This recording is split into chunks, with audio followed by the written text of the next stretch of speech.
The Apothecary Diaries obviously won the poll, so here is how the story is going to continue, based on both the manga and the novel.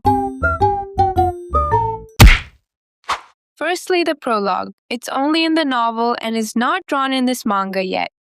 In short, it was about a privileged boy, most likely the emperor when he was younger, who runs away from his duties, specifically a forced partnership with a woman older than his mother, only to be found by his teasing friend, who is most likely Adwo. She was nicknamed Monkey and was older than him by just a year. She told him to accept his fate and grow up, but the boy rebels, dramatically choosing her as his partner instead. That's how the two friends got involved with each other and ended up making the most beautiful baby boy we now know as Jinshi. We know Season 2 ended with Maomao living in the Pleasure District along with Ukyou, who is now half paralyzed and suffering from memory loss.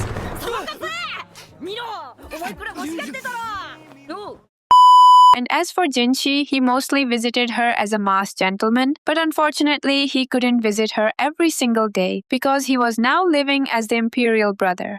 It's just another cold morning for Maomao. She gets up, leaving the sleeping Ukyou behind, and heads for the Verdigrease house to see the granny and get some hot water. She runs into Mei, one of the three princesses, and someone Maomao sees as an older sister. Mei tells Maomao that Granny is meeting with the owner, who stops by monthly and is a very bad businessman. Soon, Granny is heard yelling at him about yet another terrible idea. After that, everyone gathers for breakfast, and Granny is in a foul mood. The table is set with congee, soup, and a side dish of fried locusts. The locusts are a gift from the owner, who deals in crops but bought a huge amount of these insects, which are usually considered pests, at a ridiculous price. He couldn't sell them and brought the leftovers here to avoid his angry wife. The courtesans are disgusted and refuse to eat them, but to Maomao's surprise, Ukyou, the supposedly pampered boy, digs in. However, he complains that they are crunchy and empty on the inside.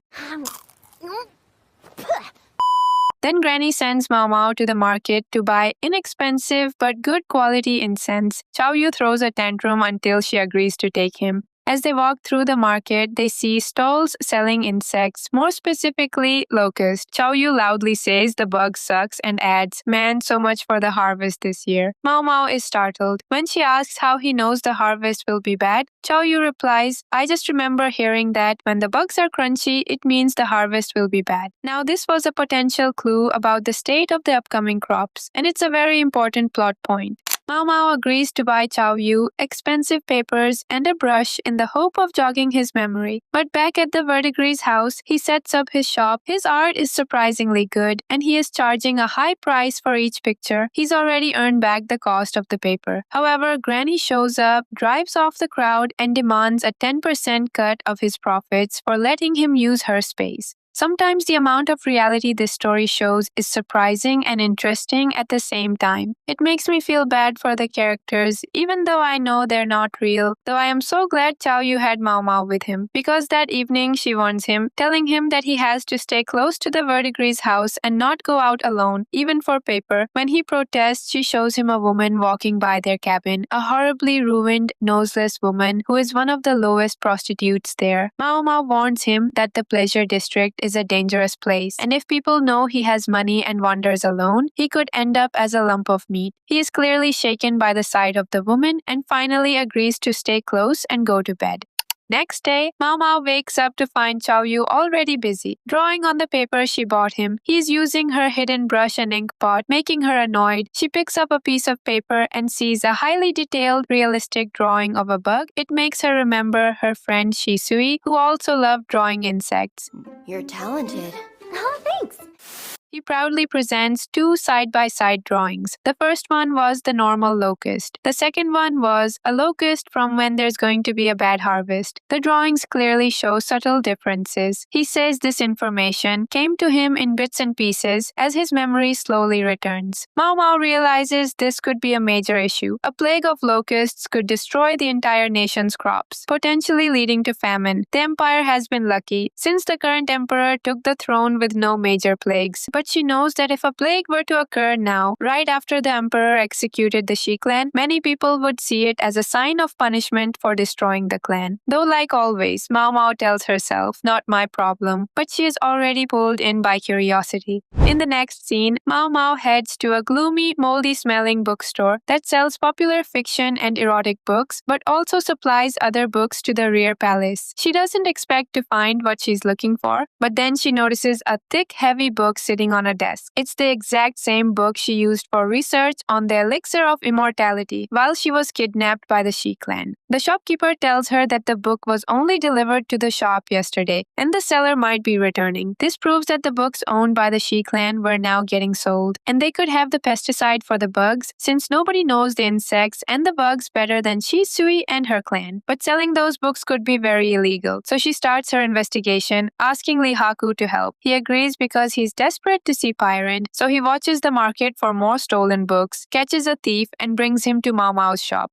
The thief was none other than the guard who helped her escape from the torture chamber at the fortress. He shouts, "Snake Girl," when he sees her.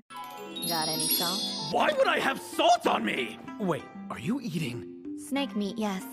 Maomao, realizing there was no danger, gets rid of our lover boy by offering him Pyrin. After that, Maomao is left alone with the thief and Ukyou, a long-serving, trustworthy manservant from the brothel who insists on staying to protect her and to report back to Mr. Fox and Mr. Mask. She then threatens the thief a little, and he confesses that he has 3 of the books left. He sold 2 volumes in another town. He was hoping to buy the books back because he never wanted to sell the encyclopedias. Ukyou intervenes, using the carrot approach. He sees that the man is starving and shows him compassion, giving him a hot bowl of rice and a side dish of the leftover stewed locusts. The thief immediately begins eating, but then stops, saying that the food is awful. He says they aren't all locusts, some are grasshoppers. He explains that farmers know the difference. True locusts are edible and taste good, but grasshoppers taste terrible. Some sellers mix them together to trick ignorant merchants. The thief then tells them the same thing Yu did. There might be a famine this year. He explains that when there are far more grasshoppers than locusts in a year, it usually means a plague of insects the next season. Maomao asks why and how he, as a guard, knows so much about bugs, and why he risked his life for heavy encyclopedias instead of gold when the fortress was being burned. He reveals that he was the one who brought meals to the previous apothecary there. This apothecary was not only researching a new drug, but was also looking for the prevention of insect plagues, specifically using the ratio of grasshoppers to locusts. But just as he's about to reveal the previous apothecary's connection to